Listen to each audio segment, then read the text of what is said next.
Siendo pasadita a las 8:10 de la noche, seguimos acá en Me Están Operando. Como mencionaba antes, no está Juli, pero tenemos grandes invitados. Tenemos a Josefina Godoy, periodista acreditada en Casa Rosada. Y ahora tenemos a Matías Culfas, ex ministro de Desarrollo Productivo de la República Argentina. ¿Qué tal, Matías? ¿Cómo andás? Bienvenido, Me Están Operando. Gracias, un gusto. Gracias por la invitación. Contento porque hincha de Boca. Sí, todavía festejando, me dura, no se me va la alegría, así que muy contento. Sí, que dure. Después de un año Para complejo siempre. tuvimos, Sí. un año complejo. Totalmente. Pero bueno, ahora hay que festejar, hay que celebrar. Así que un gran partido. Gran partido, gran definición, el Changuito Ceballos, que es un crack otra vez en el máximo nivel. Y bueno, y Úbeda, que es una esperanza, ¿no? ¿Quién te dice? A lo mejor. Vamos a ver. Sí. Le tenemos fe. Sí. El programa, Matías, se llama Me Están Operando. Y siempre la primera pregunta que le hacemos a todos nuestros entrevistados es: ¿alguna vez dijiste me están operando?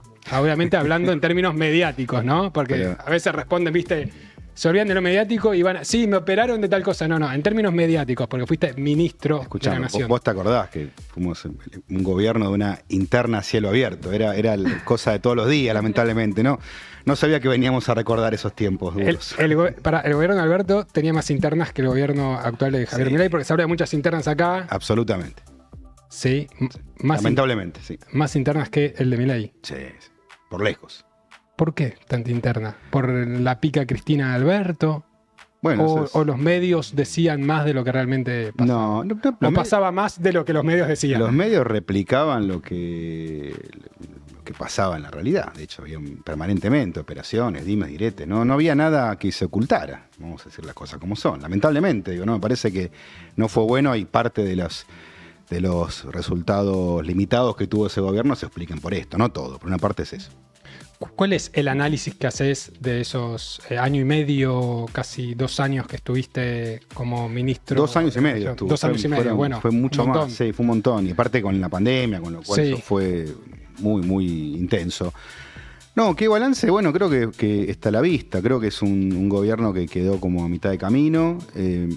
Mi visión es que es un gobierno que fue bastante mejor de lo que quedó hoy como consenso en la opinión pública. No fue tan desastre como muchas veces se dice. Hubo muchas cosas que se manejaron bien.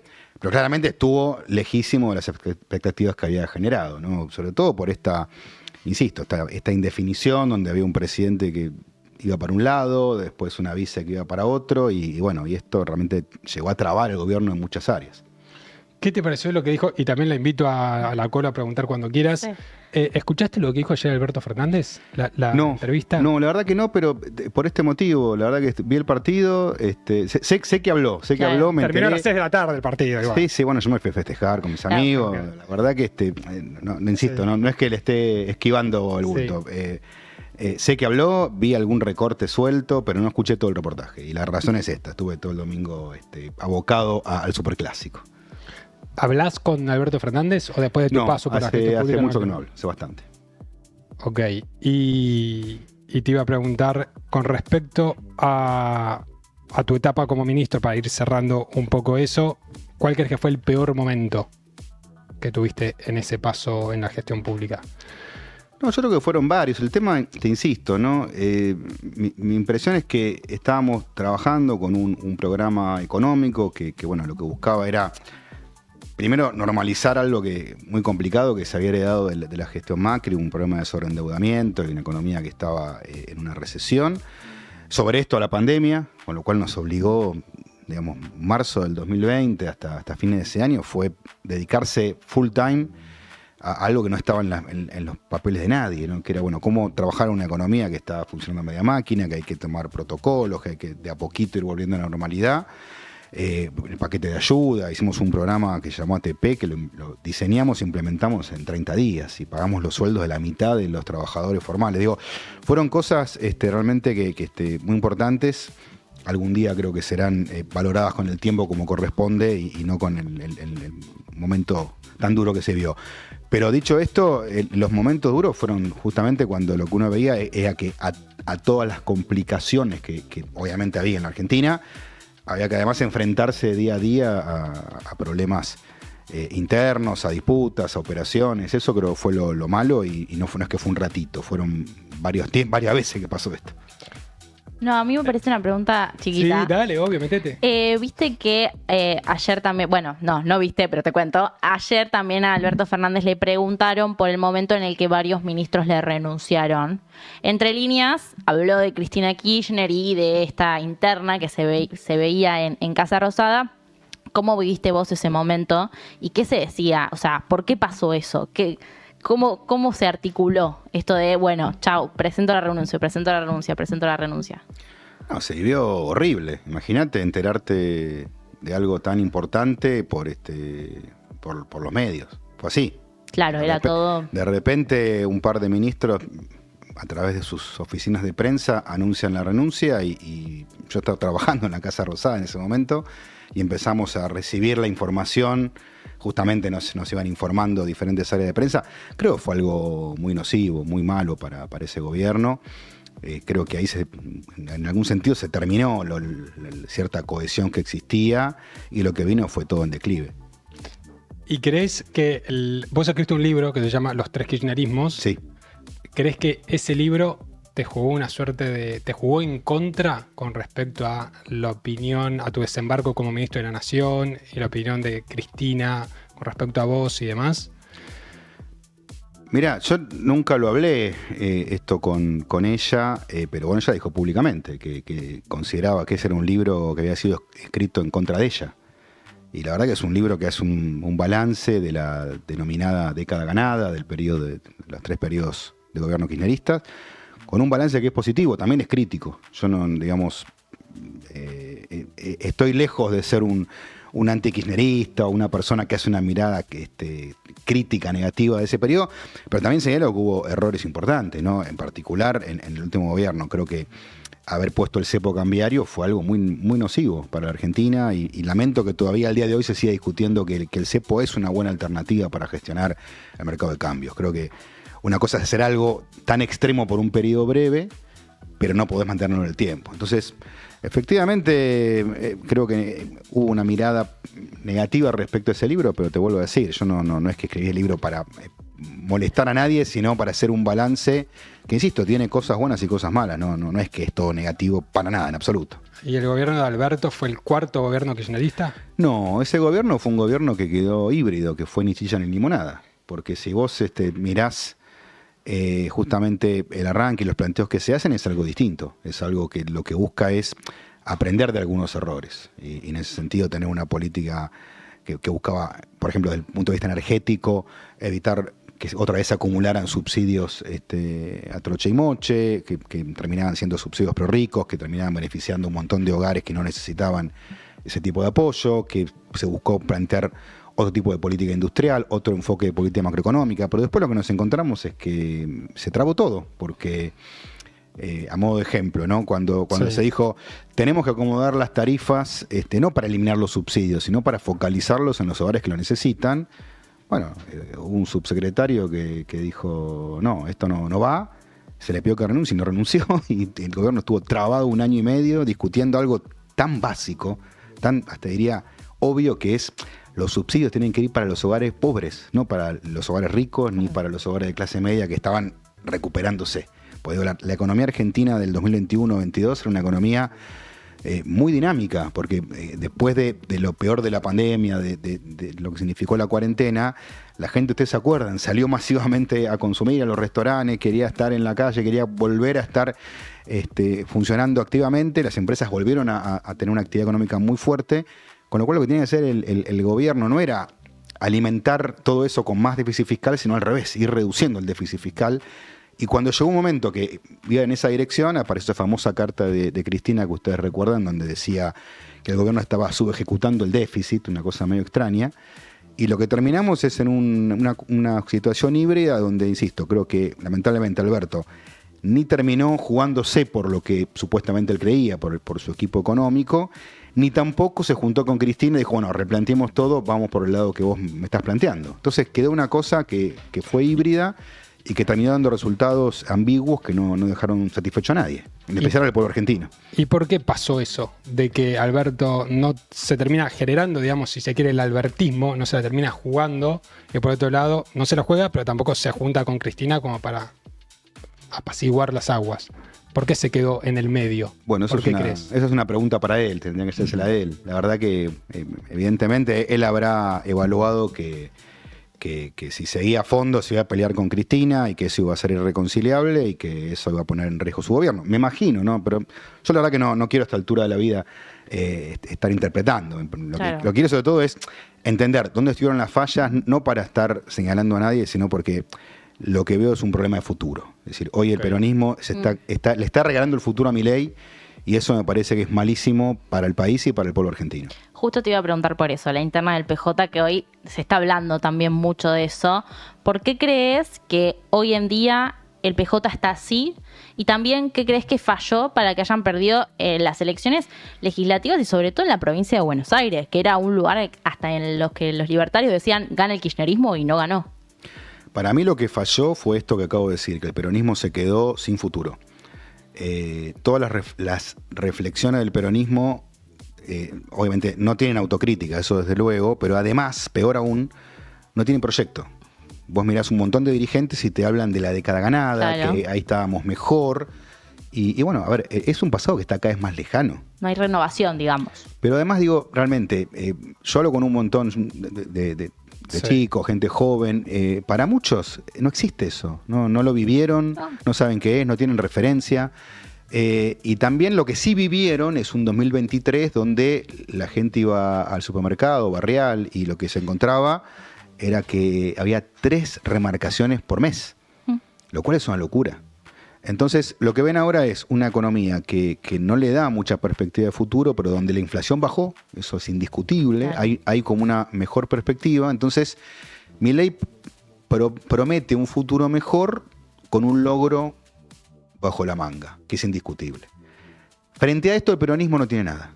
Y eso es lo que creo que hay que discutir. Hay excepciones, ¿no? Juan Grabois tiene una mirada de futuro.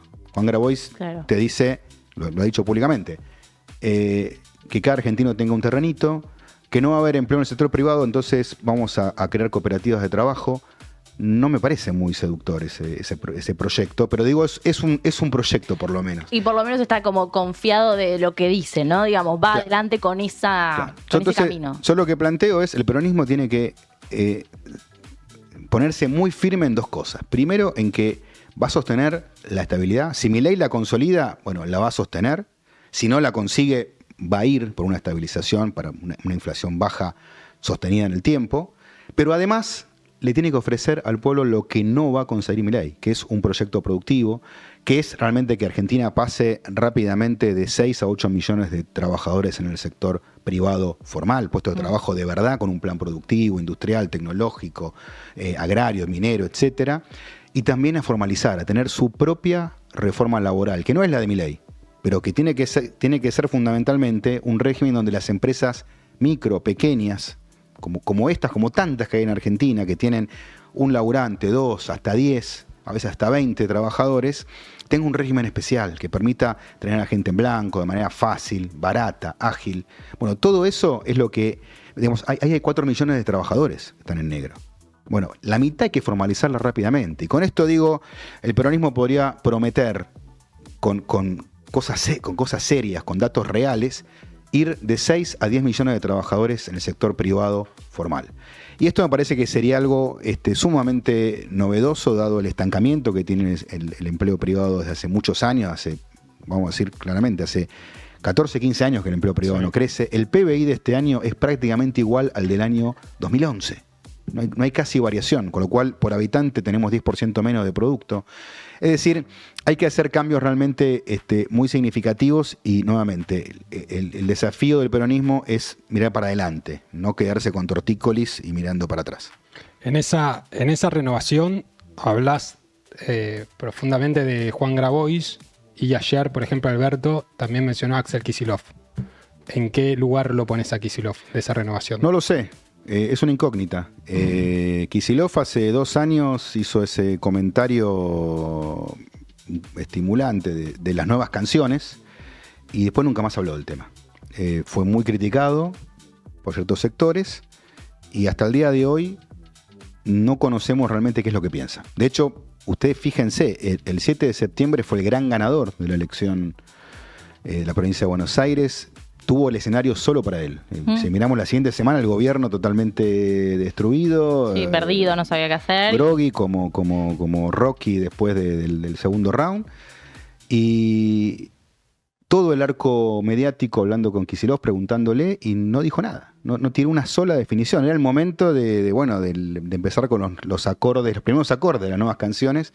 Con lo cual, la verdad que también eso es un problema. Porque digo, si los liderazgos emergentes, ¿no? Y sin duda el de Kicillof es importante, es el gobernador de la principal provincia argentina, viene de ser elegido 2 veces gobernador, viene de una elección local que le fue muy bien. Y bueno, ¿cuál es la propuesta? Si no hay propuesta, me parece que el riesgo que corre es que termine siendo uno más de esa mal llamada casta y que el peronismo se quede sin ese liderazgo. ¿Y crees que quizás Kicillof no avanzó en ese momento, no empezó a tocar los primeros acordes, como decís vos, por la figura de Cristina? ¿Por el temor, me animo a decir, el temor a la figura de Cristina Kirchner? No lo sé, es probable. Hay muchísimos temores a la figura de Cristina, en un montón de sectores del peronismo. Pero insisto, me parece que la pregunta es, ¿para quién deben ser los proyectos y las lealtades? ¿Para una persona? O yo me acuerdo de esa vieja frase que era primero la patria, segundo el movimiento, por último los hombres y las mujeres, ¿no? Y bueno, parece que lo que hay que anteponer acá es frente a un pueblo que está pasándola mal, sufriendo, insisto, ¿no? Por tantos años de bajo crecimiento, no todo es culpa de Milei, vamos a ser claros. Tantos años de bajo crecimiento, de salarios que no se recuperan, de una actividad económica que no levanta y de que lo único dinámico que hay en Argentina hoy es algunas inversiones en energía y minería. Bueno, esto lo que está marcando es un problema serio y creo que frente a esto hay que redoblar el compromiso para ofrecer algo diferente. ¿Y en qué rol lo ves a Sergio Massa? Que también hace 2 años que no habla, desde que dejó su cargo público. ¿En qué rol lo ves? No lo sé, no sabría decirte. Como bien dijiste, hace 2 años que no conocemos lo que piensa. ¿Pero te gustaría que jugara en el 2027? No, yo te no vuelvo a forma decir, parte de la renovación para vos. Mira, la renovación es de ideas, no de personas. La renovación peronista, la última que se hizo en la década del 80, la encabezó Antonio Cafiero. Antonio Cafiero había sido ministro de Perón en la década del 50. O sea, era un veterano, no era un jovencito. Entonces, la renovación no tiene que ver con personas. No es que hay que, estos no van más porque ya tienen, no sé, más de 50, 60 u 80.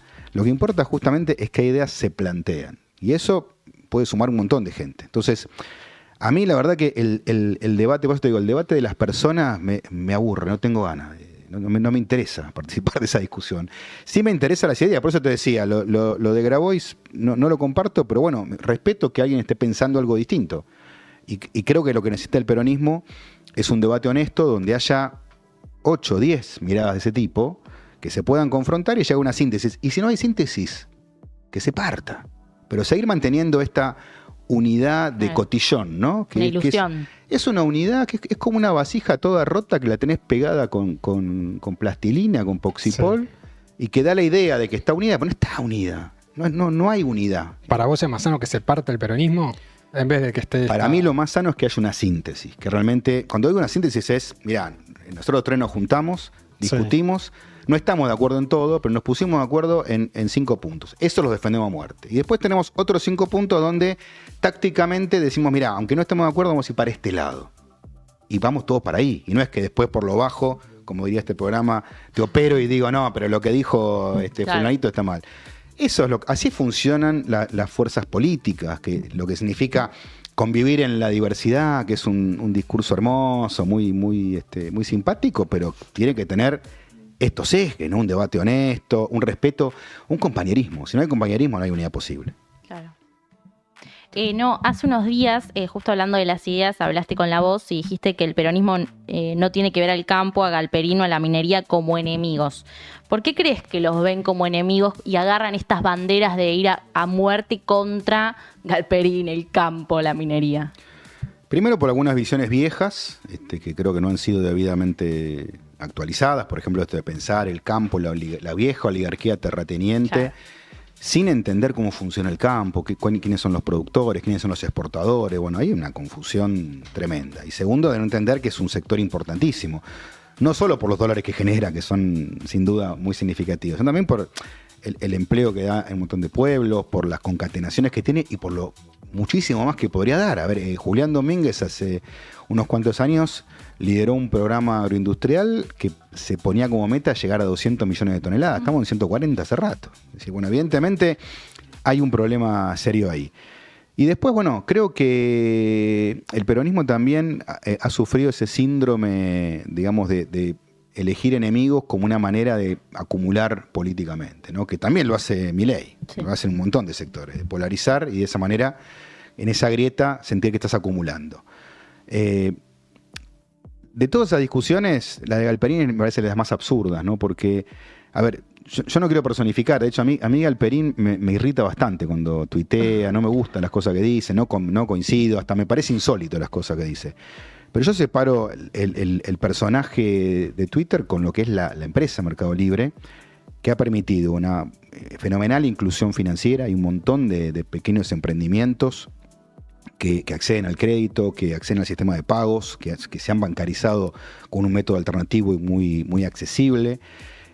Pymes que antes eran, si querés, barriales, ¿no? Que tenían un alcance muy limitado y que hoy tienen un alcance probablemente nacional o regional, es decir, claro, que pueden tener muchas más posibilidades de desarrollar su negocio gracias a la plataforma. Entonces, la verdad, yo con Mercado Libre quiero, y Mercado Libre pongo ese ejemplo, pero hablo de todas las tecnológicas, ¿no? Las quiero como parte de un proyecto productivo nacional, que genere empleo, que lo genera y de calidad, que me ayude a modernizar y digitalizar el sector industrial, que sea justamente más competitivo porque incorpora tecnología, que mejore al sector público. La verdad que cuando hablamos de un Estado más eficiente y eficaz, digamos, frente a la idea del Estado presente que no resuelve mucho, ¿no? Y la del Estado que hay que destruir desde adentro con Milei, yo creo que el desafío es el Estado eficiente, eficaz. Y eso también es tecnología.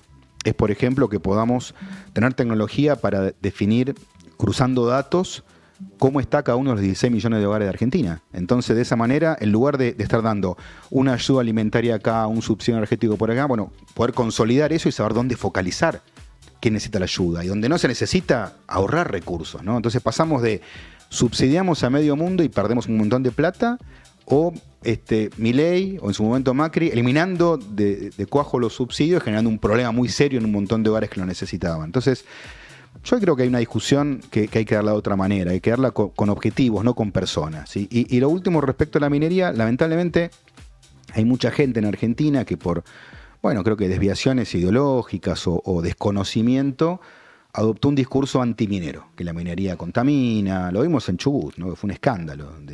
Se decía que la mina que se estaba construyendo iba a contaminar el río Chubut. Esa mina está a 100 kilómetros del río Chubut. No hay manera de que fuera contaminado.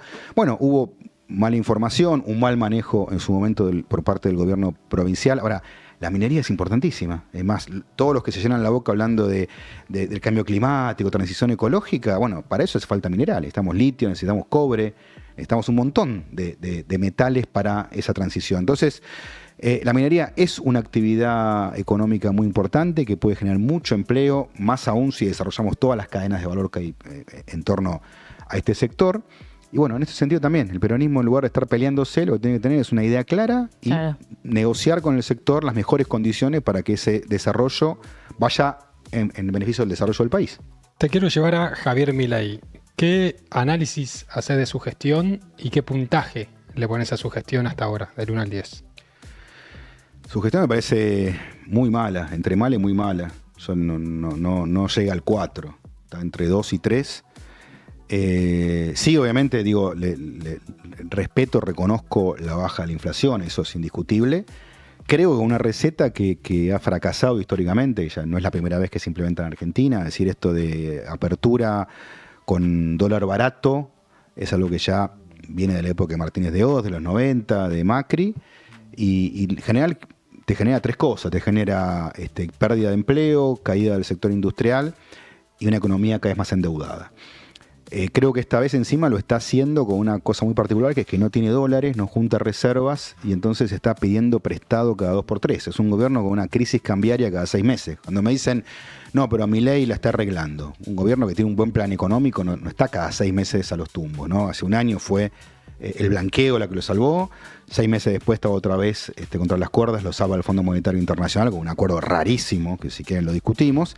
Y ahora fue nada más y nada menos que Donald Trump y el secretario del Tesoro de Estados Unidos, dándole un salvataje, una cuerda de auxilio de último recurso. Entonces, evidentemente, lo que está fallando es el plan económico y creo que está haciendo un daño muy significativo para el sector productivo y para el empleo. ¿Y por qué crees que los argentinos lo siguen apoyando? Porque se vio el 26 de octubre. ¿Ahí crees que Por es un esto- mérito de Milei o una falla del peronismo? Yo creo que las dos cosas. O sea, el mérito de Milei es mostrar esta idea de la baja de la inflación, que es indiscutible.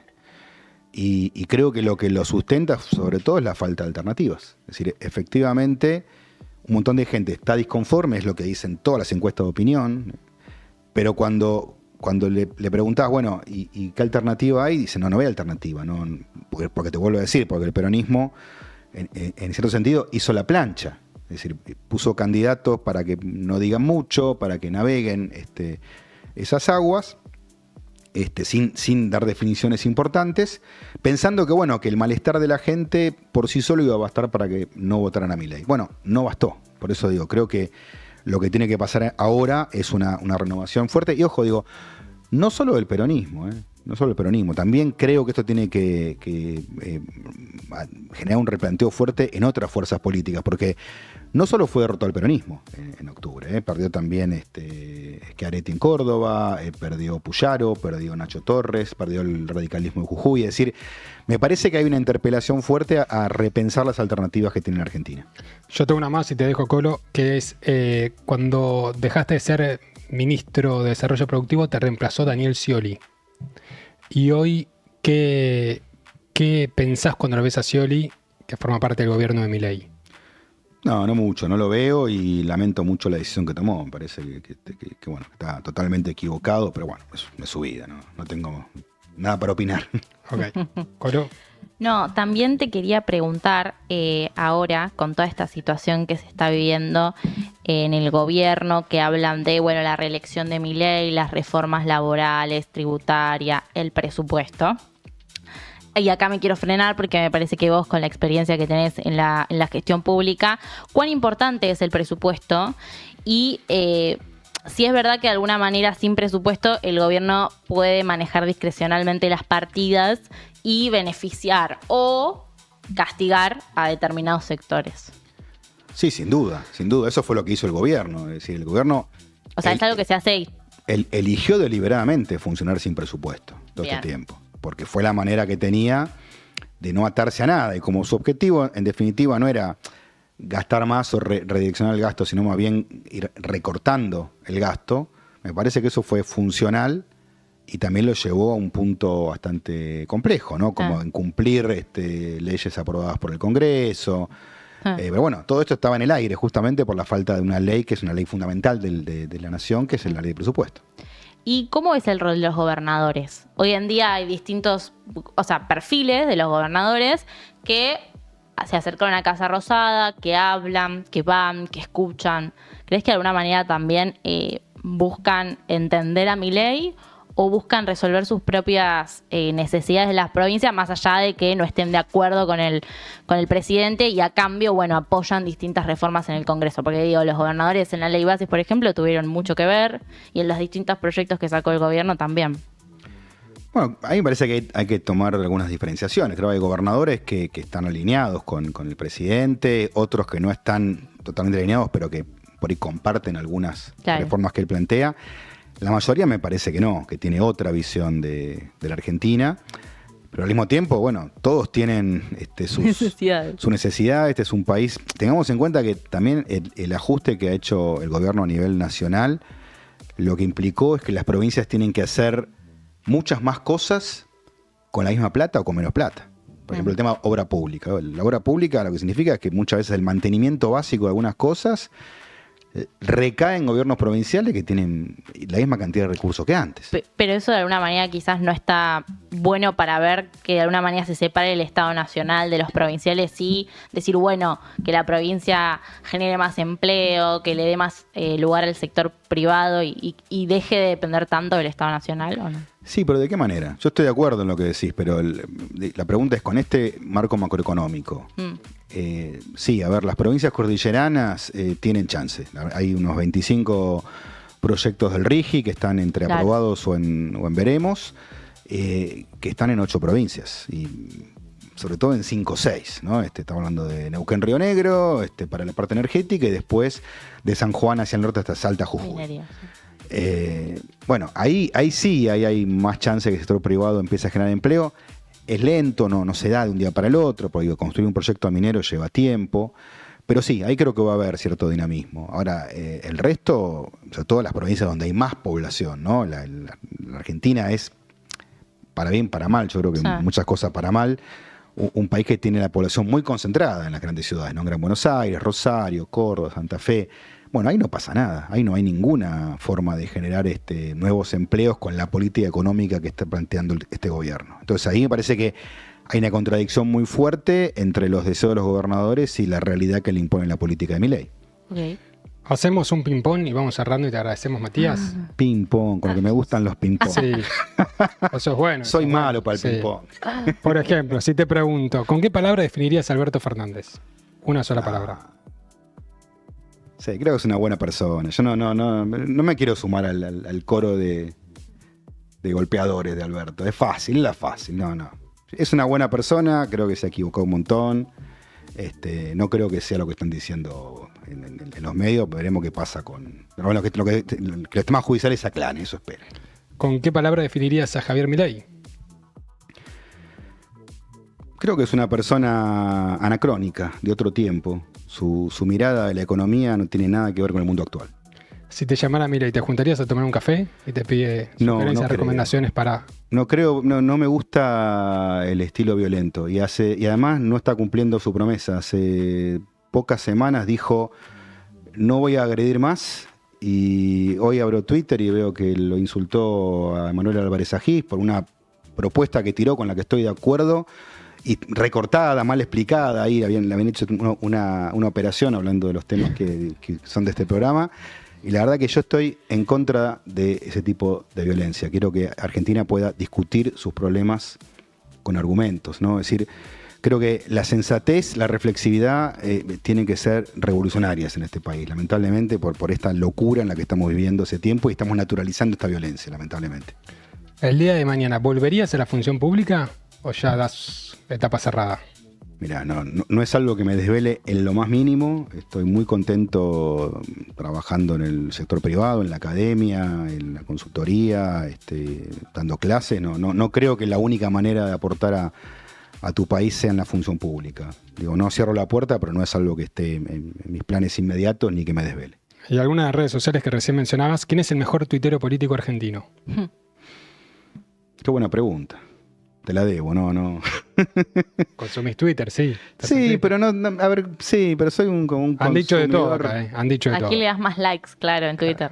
No doy muchos likes, no estoy muy prendido, Miro. No sos como Alberto, que Alberto era una máquina de dar likes, y el presidente actual, Javier Milei. Sí, también. muchísimo. No, para nada, no. Yo reviso cada tanto, pero me interesa más que nada los contenidos, ver alguna noticia o alguien que está contando algo que no conocía, dando una información nueva. ¿Y a quién dejaste de seguir en el último año? ¿Te acordás? En los últimos meses. No, para nada. Mirá. No, te dije que no era bueno para el ping-pong, ¿eh? ¿Y quién no te sigue? ¿Te gustaría que te siguiera?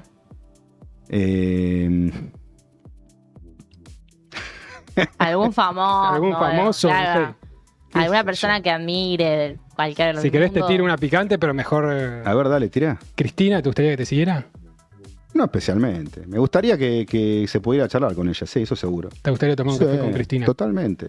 Un café, insisto, ¿no? Con ella y con un montón de gente, para hablar no de reproches, sino de decir, che, yo pienso esto, ¿cómo la ves? Y ver si, no sé, se puede llegar a alguna síntesis de algo, sí, seguro. Te convoca San José ahí y te dice, Matías, quiero que seas candidato en el 2027. No, eso no. Pero charlar, de ninguna manera. Pero charlar de economía, de política, pero digo, con ella y con un montón de gente, con los gobernadores. Me parece que Argentina necesita diálogo. Vuelvo a decirte, necesita reflexividad, bajar 3 cambios, discutir de la manera más sana, ¿no? Que es con argumentos, con datos, sin chicanas. Creo que eso es revolucionario. Y la última, persona más famosa que tenés en WhatsApp. Persona más famosa que tengo en WhatsApp. Tendría que revisar, no sé. Ah, revisa. No, Fíjate. Porque la segunda, una vez que lo decís, es mandarle un audio a la persona. no. No. No sé, sí, hablo con un montón de gente en Argentina del mundo de la política, algunos gobernadores, exgobernadores. Tengo diálogo con un montón de gente, pero no sé, no es que... Tenés el WhatsApp de Cristina, por ejemplo. No, nunca lo tuve. ¿No? No. Bueno, es un gran dato Querías ese. un dato, no. Sí. Eh. De Milei, Tampoco.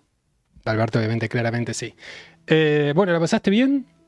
La pasé bien, salvo el ping-pong, que te vuelvo a decir. Sí, no, no soy bueno. ahí ¿viste? quedaste en deuda, ahí quedaste hay en gente deuda, que sí. tiene esa cosa picante. Yo soy más, viste, Ahí quedaste en deuda. de argumentar. Soy más de profesor universitario. Tengo Sí. ese vicio. Bueno, muchas gracias por tu paso acá por Me No, Están un Operando. placer, un gusto. Gracias, Y Matías. dejen de operarme, en todo caso. Gracias. Me operaron con el ping-pong. No te prometemos nada, metemos separador.